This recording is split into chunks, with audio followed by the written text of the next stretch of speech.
बहुत शुक्रिया फैज भाई।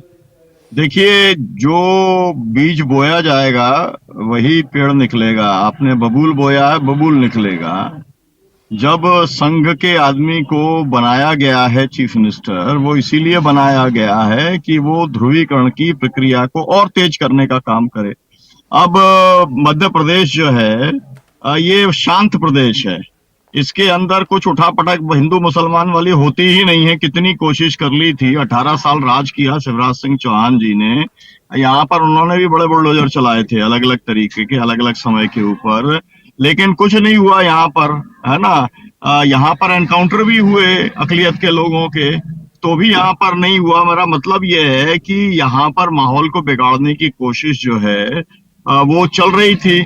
अब वो शिवराज सिंह जी। चौहान उसमें सफल नहीं रहे, तो अब उन्होंने उनसे और ऊपर वाला जो है पूरा संघी एक जब बनाया है मुख्यमंत्री, तो वो अब उसी हिसाब से उसी दिशा में आगे बढ़ाने का काम कर रहा है। अब मेरा सवाल इसमें बहुत सैद्धांतिक सवाल है। जी। और सैद्धांतिक सवाल मेरा नड्डा जी से है, मोदी जी से और गृह मंत्री से है कि इस देश के अंदर क्या आप सीआरपीसी को बदलने का काम कर रहे हैं? क्या आप इस देश के कानून को बदलने का काम कर रहे हैं? कहाँ कानून के अंदर लिखा हुआ है कि किसी ने किसी के ऊपर हमला किया है तो उसका घर जो है वो बुलडोज कर दिया जाएगा? जी। और अगर ये कहीं पर लिखा हुआ है तो फिर तो जितने हमले होते हैं पूरे देश के अंदर लगातार होता है। मध्य प्रदेश के अंदर भी इस तरीके की घटनाएं, मारपीट से लेकर के और चाकू से हमला और तलवार से हमला और डंडों से हमला, ये सब होता रहा है। तो मेरे ऊपर तो अगर मैं कहूं तो मेरे ऊपर तो कम से कम 100 सवा 100 बार हुआ और 8 बार तो जानलेवा हमला हुआ। आज तक तो किसी का घर तोड़ा नहीं गया, किसी का बुलडोजर तोड़ा नहीं गया। तो ये बहुत सिलेक्टिव कार्रवाई है और जो है ये गैर कानूनी कार्रवाई है। भारत का संविधान, भारत का कानून इसकी इजाजत नहीं देता।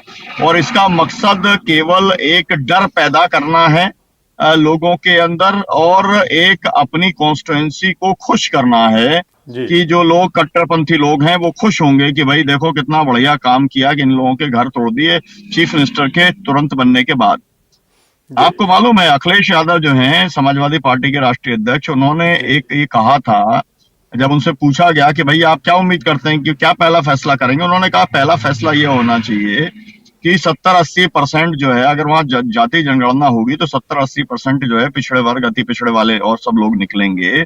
तो आप जो पीडीए की लाइन है आप उससे आगे बढ़ाएंगे और आप 27% का आरक्षण जो कि पहले से ही निर्धारित है वो लागू करने का आप काम करेंगे। तो मेरा कहने का मतलब ये है, होना तो ये चाहिए था कि इन्हें जो काम करना था। सबसे बड़ा सवाल बेरोजगारी का है मध्य प्रदेश के अंदर, जी। बड़ा सवाल महंगाई का है, बड़ा सवाल खेती किसानी के अंदर जो है, यहाँ पर फसल बीमा का पैसा बकाया है, राजस्व का मुआवजा बकाया है, यहाँ पर इवन भावांतर का बकाया है, यहाँ पर है ना। तमाम सारे ऐसी जो है इम्पोर्टेंट इश्यूज थे जिसके ऊपर इनको कार्रवाई करनी चाहिए थी, नहीं किया। अब ये जी। खुलेआम जैसे मांस और अंडा बेचने पे प्रतिबंध। अब आप मुझे बताइए, अंडा बेचने वाला या ये जो मछली बेचते हैं, मछुआरे होते हैं, वो मछली बेचते हैं, जाके जी। पकड़ी दो चार मछली पकड़ी और उसको ला करके कहीं पर भी खड़े हो गए, वो बैठ गए और वहां पर बेच दी।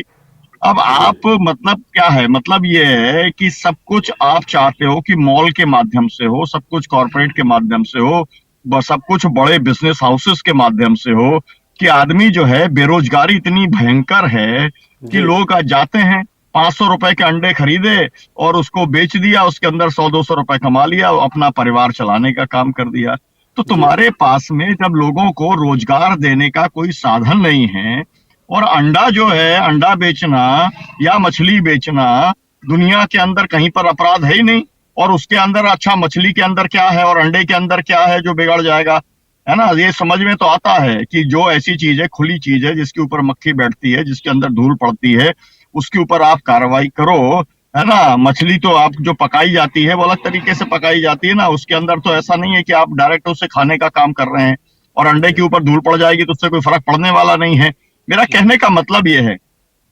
केवल जी। और केवल एक जमात को, जी। एक समुदाय को टारगेट करने का मसला है। जी। और ये जो है ये बता रहे हैं कि इनकी यही प्राथमिकता है, लेकिन मुझे लगता है कि इससे उनका इंप्रेशन बहुत खराब गया है। मैं आपको याद जी। दिलाना चाहता हूं, एक थे हमारे यहाँ मुख्यमंत्री, उनका नाम था बाबूलाल गौड़।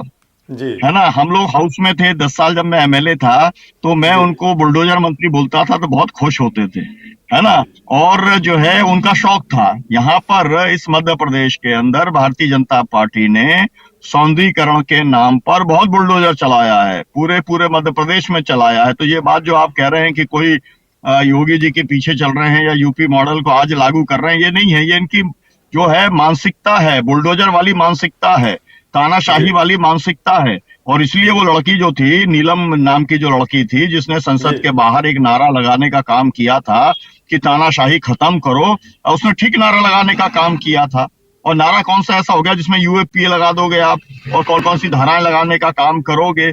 भाई जंतर मंतर के ऊपर लोग नारा लगाते ही रहते हैं, उसने पार्लियामेंट के पास में जाकर के नारा लगा दिया। और तमाम सारे लोग तानाशाही खत्म करो पार्लियामेंट के अंदर भी नारा लगाते रहते हैं, गांधी जी की मूर्ति के सामने लगाते रहते हैं। तो ऐसा क्या जी हो गया, क्यों जी उसको गिरफ्तार करके आपने किया। मेरा मतलब ये है कि देखिए तानाशाही जो है वही इनका ट्रेट है, ये फासिज्म का ट्रेट है। और लोग ये बराबर कहते हैं कि देखिए इस तरीके का हिटलरी तरीका चलता नहीं है। ना तो हिटलर चल पाए, ना मुसोलिनी चल पाए, और माफ कीजिएगा इंदिरा गांधी ने भी जब तानाशाही लागू की थी वो भी नहीं चल पाई। पूरी दुनिया के अंदर एक भी तानाशाह नहीं चला, जनता ने सबको उखाड़ करके फेंक दिया। तो अब यह है कि आप ईवीएम मैनेज करते रहो, चलाते रहो, जब तक आप ईवीएम को कंट्रोल में रखे हुए हो, बीबीपीएटी की गिनती कराने को आप तैयार नहीं है, तो जो चाहे कर सकते हैं। तो अब मैं एक और सेंटेंस केवल कह के अपनी बात समाप्त करता हूं। मुझे लगता है कि ऐसी जो परिस्थिति आ गई है, इस जी परिस्थिति में इंडिया गठबंधन की, विपक्ष की और मध्य प्रदेश में कांग्रेस पार्टी की जिम्मेदारी बहुत ज्यादा बढ़ गई है। उन्हें निकलना पड़ेगा, सड़क के ऊपर आना पड़ेगा। उन्हें लोकतंत्र को बचाने के लिए संघर्ष करने का काम करना पड़ेगा। संवैधानिक अधिकार जो हैं नागरिकों के, उन्हें बचाने के लिए उन्हें संघर्ष करने का काम करना पड़ेगा। और अगर वो नहीं करेंगे तो जनता फिर अपने तरीके से करेगी। जनता भी कोई इंतजार नहीं करती है, मतलब वो भी कोई इसके विपक्ष के भरोसे नहीं बैठी हुई है कि विपक्ष अगर कुछ नहीं करेगा तो जनता शांत बैठने वाली है। जनता अपने तरीके से करेगी। जी दमन जो है बहुत झेला है जनता ने इस देश के अंदर। जब अंग्रेजों को झेलने का काम किया तो उनसे ज्यादा दमनकारी तो हमारी सरकार हो नहीं सकती। तो जब उनको जी उखाड़ के फेंक दिया भारत की जनता ने, राष्ट्रभक्तों ने, तो देश के अंदर राष्ट्रभक्तों की कोई कमी नहीं है। ये मैं आपसे जी कहना चाहता हूँ। और इसके अंदर कोई सर्टिफिकेट की जरूरत नहीं है कि भाजपा में होंगे तभी राष्ट्रभक्त होंगे, संघ के कार्यकर्ता होंगे तभी राष्ट्रभक्त होंगे। तो जी ये जो जिस तरीके की चाल चल रहे हैं, जिस तरीके का तौर तरीका अपना रहे हैं, कहते ये हैं कि चाल चरित्र चेहरा इनका अलग है, लेकिन वो पूरी तरीके से तानाशाही पूर्ण जो काम है उसको कर रहे हैं। मुझे लगता है कि चलिए इसकी बहुत जी ही जी खराब इंप्रेशन गया है मोहन यादव जी जी का। हम जी लोग उम्मीद ये कर रहे थे कि एक नए बंदे को, एक नए व्यक्ति को जब मौका मिला है तो वो कुछ ऐसा काम करेगा जिससे उसे मध्य प्रदेश के अंदर युवा याद करे, किसान याद करे, आम जनता कहे कि हाँ हाँ क्या बात हुई भाई, देखो शिवराज के साथ तो इंजस्टिस हुआ, उसे तो हटा दिया गया, है ना। लेकिन ये जो नया लेके आया है, ही इज डूइंग वेल, है ना, अच्छा जी काम कर रहा है। लेकिन माफ करिएगा, वो खुश कर सकते हैं, मोहन भागवत जी को खुश कर सकते हैं, मोदी और अमित शाह को खुश कर सकते हैं, लेकिन मध्य प्रदेश की जनता को उन्होंने ये दोनों कदम से नाराज करने का काम किया है। इसकी जी कोई जो है उनको इसकी प्रशंसा नहीं करेगा। चलिए कुछ जी कट्टरपंथी हैं वो खुश होंगे। जी जी जी जी जी फैसल।